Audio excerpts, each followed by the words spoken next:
A very good day to ladies and gentlemen. Okay, my name is Dr. Norin Zamiah Kassim Shaari from Faculty of Chemical Engineering, University Teknologi Mara Shah Alam, Selangor, Malaysia. So my presentation will entitled Integral Composite Membrane Effect of Different Concentration Polyvinyl Alcohol on the Characteristic of the Membrane and the Performance towards Fouling and Mercury Removal.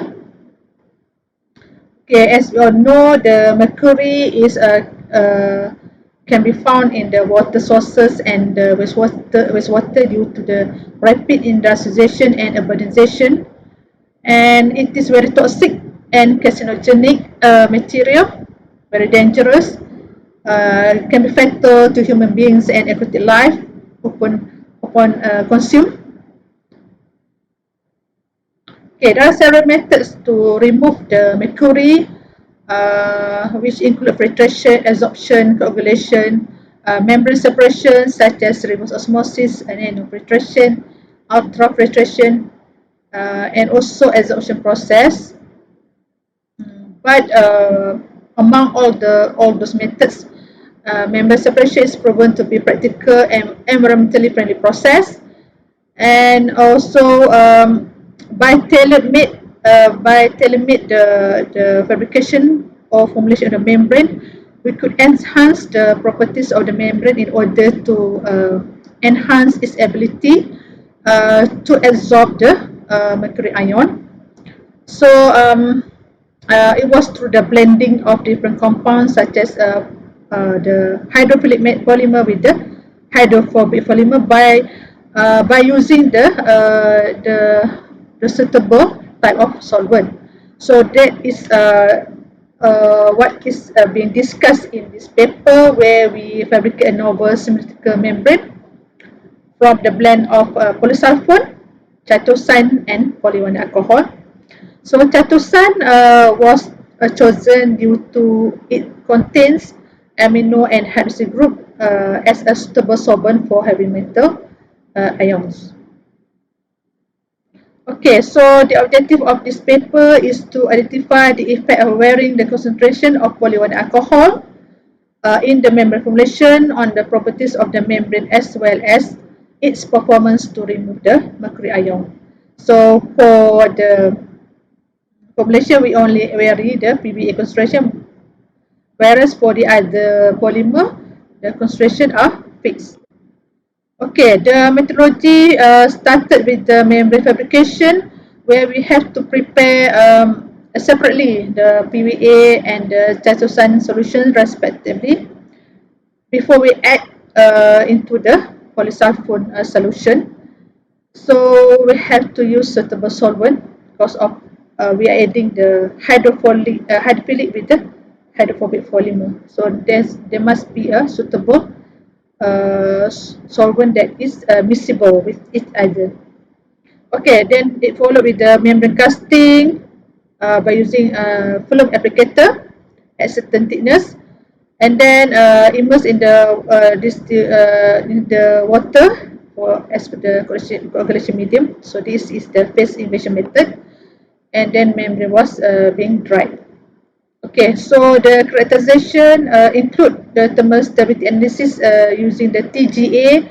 So the membrane was heated from 30 to 900 degrees centigrade with 10 degrees centigrade per minute of the heating rate under nitrogen atmosphere. And then the second one is water uptake or the swelling analysis by using the procedure,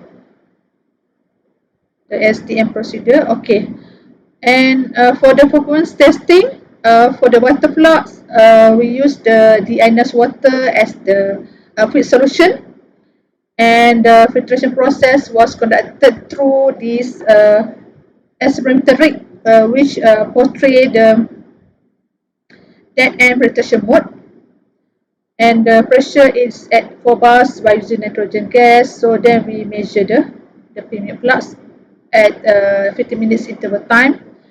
For the mercury removal, we use 3 ppm of the mercury pure solution as the feed solution pressure at 6 bar, and the concentration of mercury was determined using ICPOES. Then we calculate the percentage removal.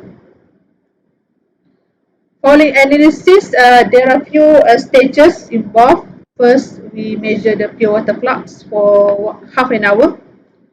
Then followed with the filtration of 1000 ppm humic acid solution as the natural organic matter NOM for 2 hours. Then backwashing process by immersing into 50 ml distilled water stirred at 200 rpm for 30 minutes. Again, the pure water flux was measured for 30 minutes. So this is the falling resistances properties. Flux recovery ratio, reversible falling ratio, and irreversible falling ratio. Okay, so we go to the result and discussion. So from the analysis on the thermal stability, we can say that the M2, before that, this is the sample with the corresponding formulation. So M0 ni without the PBA, M1 with 1% PBA, M2 with 3%, and M3 4%.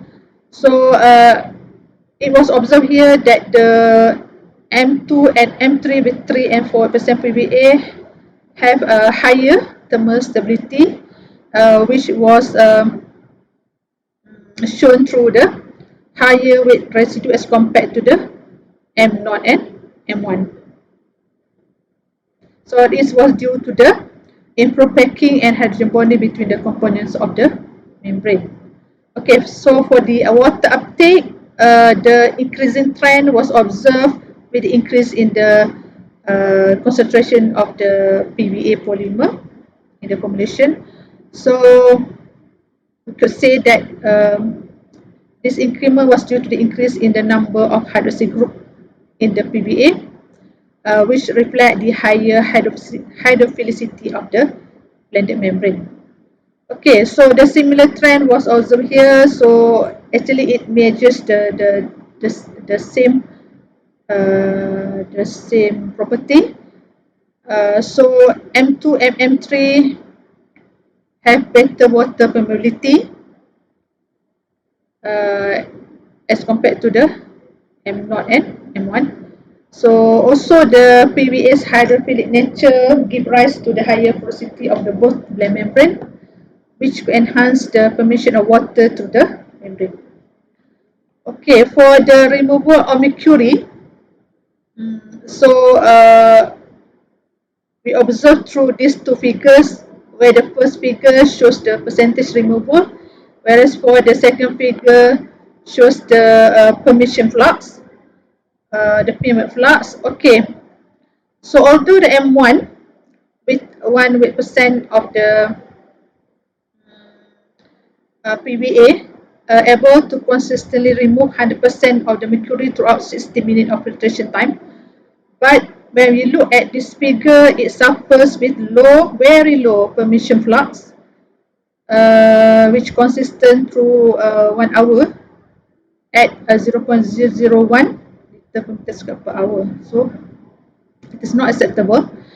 But for the M3, it able to remove more than 90% of the mercury from 15 minutes until 60 minutes. So it provides a good absorption of mercury ions on the surface, and at the same time, it is not jeopardize the flux. So the flux is keep on higher. Okay, but for the M2, it is at average. It results in only average removal of the mercury, but still the flux is quite high. Okay, for the antifouling analysis, so again, M1 is not acceptable because of it has very low flux recovery ratio here, 18%. And also with high irreversible falling ratio, 81%, that shows that the surface is highly fallen. And this one also shows the high deposition of the humic acid on the surface of the membrane, which has blocked the pores and constricted the flow of the solid. Okay, whereas for the M2 and M3, they have better FRR and reversible fouling ratio, attributed to the negative charges of the hydroxylated group in the membrane because they have more hydroxy group which are able to prevent fouling and flux decay. And the reversible also lower. So this result is can be accepted here, although the flux recovery ratio is at average value because we are using very high concentration of the humic acid. So we anticipate that when we lower down the concentration of the humic acid, the flux recovery ratio will be increased. Okay, so as the conclusion for this study, so increment in the percentage weight of the PVA greatly enhance the hydrophilicity of the integral membrane, which could be evident from the water uptake and pure water flux of particularly the membrane M2 and M3. So M3, which contain more hydroxy group than M2, showed the highest water uptake and pure water respectively. And also it has a superior ability to reject the mercury ions with at a higher permeant flux as compared to M2. And the increased loading of PVA also improved the antifouling behaviour of the membrane, where more of the reversible fouling mechanism was observed. So the average value of RFR, as I have mentioned earlier, could represent good antifouling behaviour since the concentration of the humic acid used in the research was too high. So overall, the polymer blend of polysulfone, chitosan and polyvinyl alcohol integral membrane exhibit better thermal stability and hydrophilicity as compared to pure polysulfone membrane, and also has good ability to remove mercury ions. Okay, that's all for my presentation. Thank you for listening. Bye.